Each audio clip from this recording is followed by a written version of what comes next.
Let's have a look on some of the best Cupid builds for Smite 2.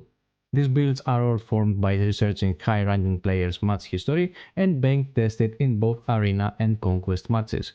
You can find many more interesting builds on our website, linked in the description. Cupid is a very fun to play god in Smite 2, and in short his gimmick is that he gathers stacks from his auto attacks to then cast his abilities at their empowered form.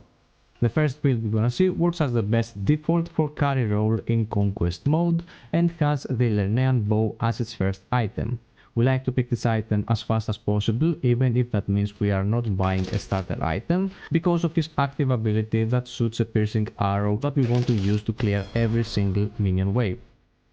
For the second item, we can either go for Demon's Blade in hopes of a lucky critical, or King's Blade, a more solid choice if the enemy team contains tanks.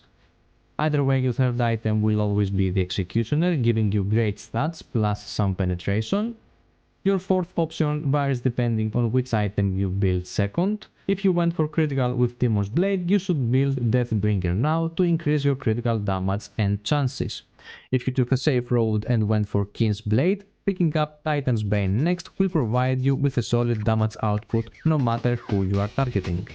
The final build will always contain the same items, so the choice is up to you if you want to first pick up your penetrations and then maximize your damage output with the two critical items, or vice versa. For the second part of this video, let's have a look on a different approach with a consistent damage build based on attack speed. For this build, we want to start with Bragg's Harp, a very solid choice as your first item for every on-hit build.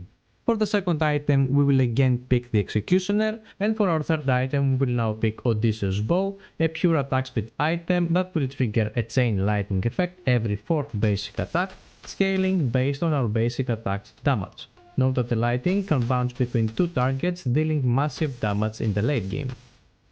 King's Blade is one of the best items of the game right now, so we couldn't miss it from this build as well.